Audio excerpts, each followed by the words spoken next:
नमस्कार दोस्तों। मैं ज्योतिषाचार्य एडी शास्त्री और आपके अपने YouTube चैनल नक्षत्र एस्ट्रो वर्ल्ड में मैं आप सभी का हार्दिक अभिवादन करता हूं। दोस्तों, कुछ ही दिनों के बाद हमारे सौर परिवार के सबसे शुभ ग्रहों में से एक, जिन्हें देवताओं का गुरु कहा जाता है, देवगुरु बृहस्पति अपना राशि परिवर्तन करेंगे। जैसा कि आपको पता होगा, बृहस्पति एक राशि में 12 महीने तक विराजमान रहते हैं। तो 1 मई 2024 को दोपहर 1:47 पर अपने सबसे प्रिय मित्र मंगल की राशि मेष राशि से निकल करके शुक्राचार्य की साधारण राशि वृषभ राशि में देवगुरु बृहस्पति विराजमान होंगे। 1 मई 2024 से लेके 14 मई 2025 तक 12 महीने ये वृषभ राशि में ही अपना संचरण करेंगे। तो इस हिसाब से 12 वर्षों के बाद ये शुक्र की राशि वृषभ राशि में आए हैं। दोस्तों, देवगुरु बृहस्पति, जिन्हें देवताओं का गुरु कहा जाता है, और गुरु वह दीपक होता है जो स्वयं में तो जलता है लेकिन अपने प्रकाश से, अपनी ऊर्जा से पूरे जगत को प्रकाशित करता है।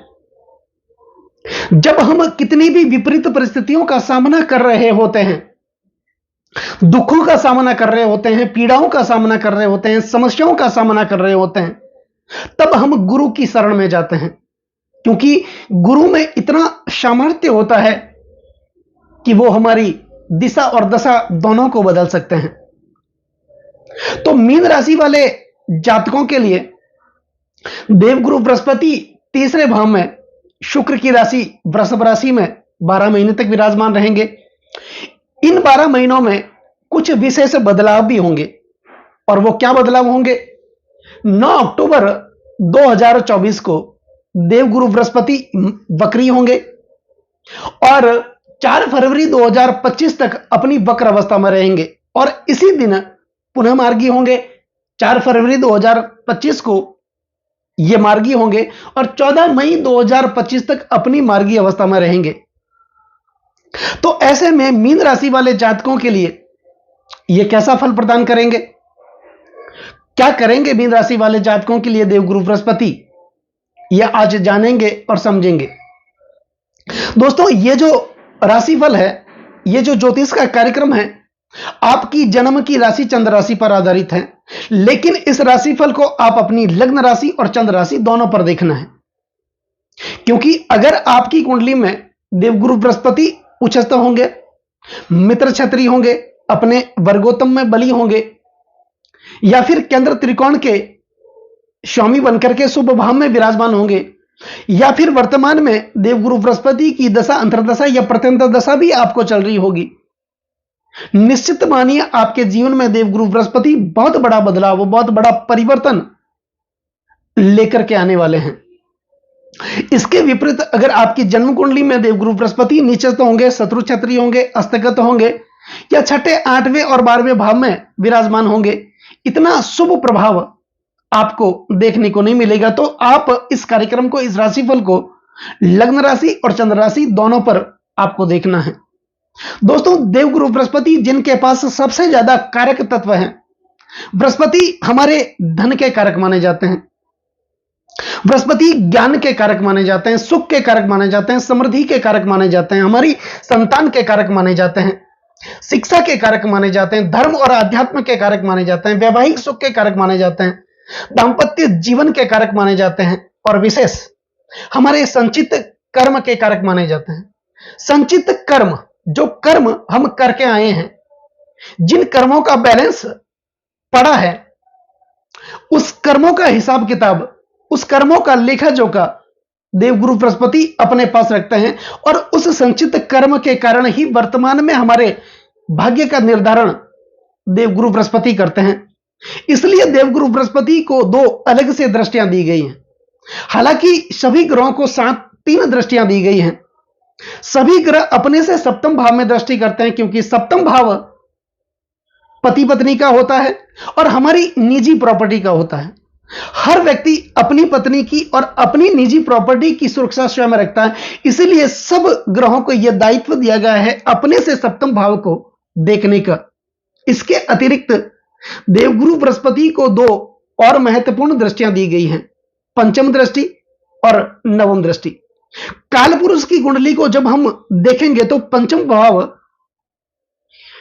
हमारे संतान का होता है, शिक्षा का होता है, ज्ञान का होता है और हमारे संचित कर्म का होता है। हमारी संतान को ज्ञान के बारे में अवगत कौन करवाता है?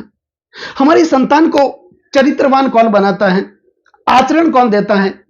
शिक्षा कौन देता है? धर्म के बारे में अवगत कौन करवाता है? यह काम किसका है? यह काम गुरु का है और बृहस्पति गुरु हैं। इसलिए पंचम भाव में दृष्टि डालने के लिए, अपने से पंचम भाव में दृष्टि डालने के लिए देवगुरु बृहस्पति को यह दायित्व दिया गया है। और इसके अतिरिक्त एक महत्वपूर्ण दृष्टि नवम दृष्टि। नवम भाव हमारे भाग्य का होता है और हमारे भाग्य का निर्धारण देवगुरु बृहस्पति हमारे संचित कर्मों के आधार पर करते हैं, इसीलिए नवम दृष्टि इनको दी गई है। तो दोस्तों, शुक्र की राशि वृषभ राशि में तीसरे भाव के अंदर देवगुरु बृहस्पति आए हैं। वृषभ राशि धन की राशि मानी जाती है, अर्थ की राशि मानी जाती है, भौतिकता की राशि मानी जाती है। तो धन की राशि में भाग्य के कारक का आना, धन और भाग्य का साथ यहां पर आपको देखने को मिलेगा। भाग्य का साथ कहते हैं किसे हैं, आपको देखने को मिलेगा।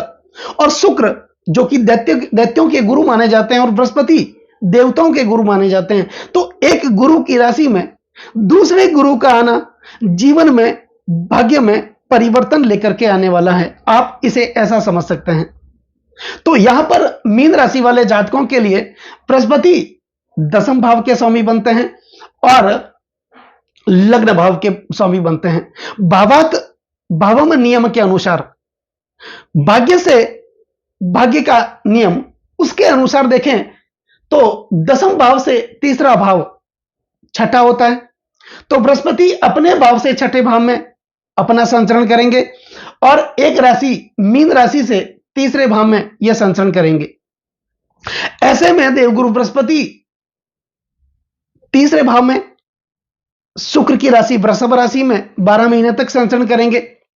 अब तीसरा भाव हमारे अपने पराक्रम का माना जाता है, हमारी महत्वाकांक्षा का माना जाता है, हमारे साहस का माना जाता है, आत्मविश्वास का माना जाता है, ग्लैमर का माना जाता है, मीडिया का माना जाता है, कम्युनिकेशन का माना जाता है और हमारे कार्य क्षेत्र का माना जाता है, नौकरी का माना जाता है। तो विशेष 12 महीने में हमारी नौकरी में कुछ न कुछ बदलाव, हमारे कार्य क्षेत्र में कुछ न कुछ बदलाव देवगुरु बृहस्पति लेकर के आएंगे और हमारी निर्णय शक्ति को बढ़ाएंगे। दोस्तों, एक अच्छा निर्णय हमारे पूरे जीवन को बदल सकता है और यहां पर बृहस्पति आने से हमारे आत्मविश्वास में बढ़ोतरी होगी, हमारे साहस में, हमारे पराक्रम में बढ़ोतरी होगी।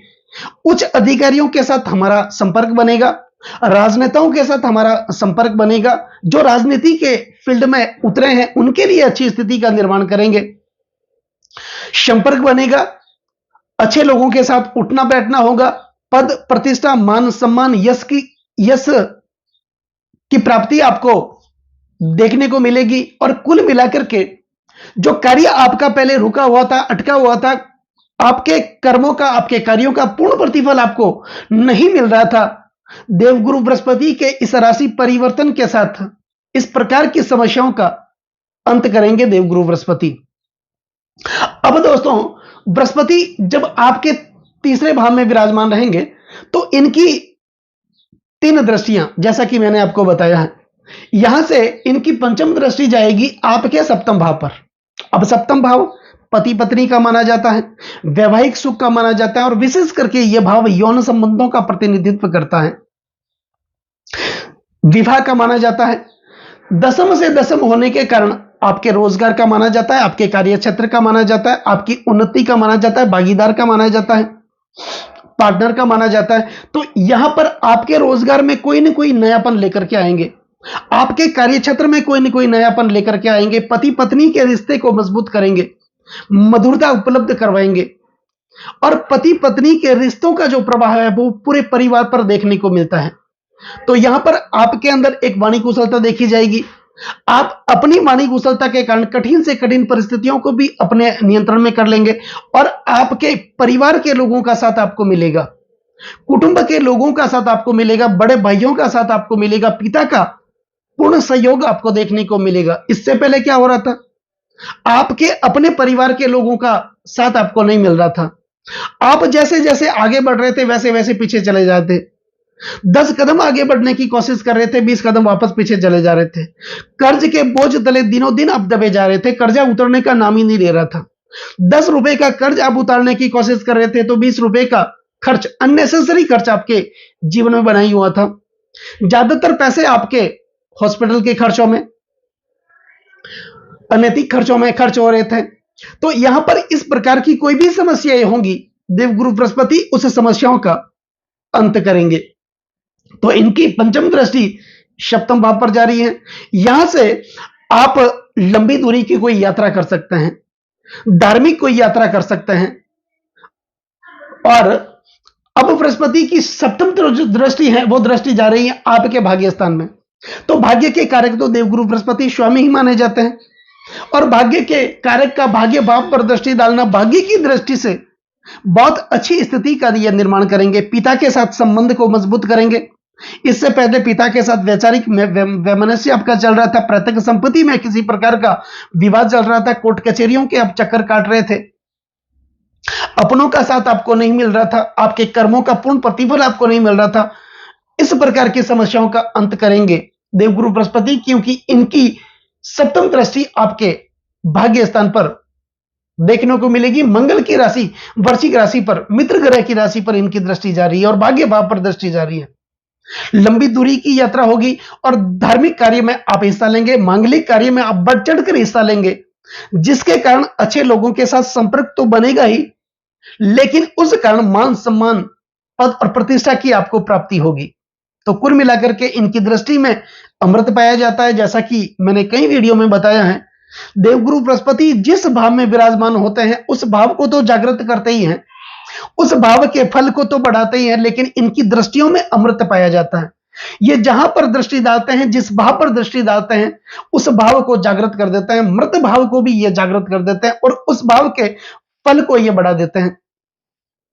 अब इनकी नवम दृष्टि, जो कि महत्वपूर्ण दृष्टि, हालांकि निश्चित दृष्टि है, बृहस्पति मकर राशि में अपनी नीच राशि में होते हैं।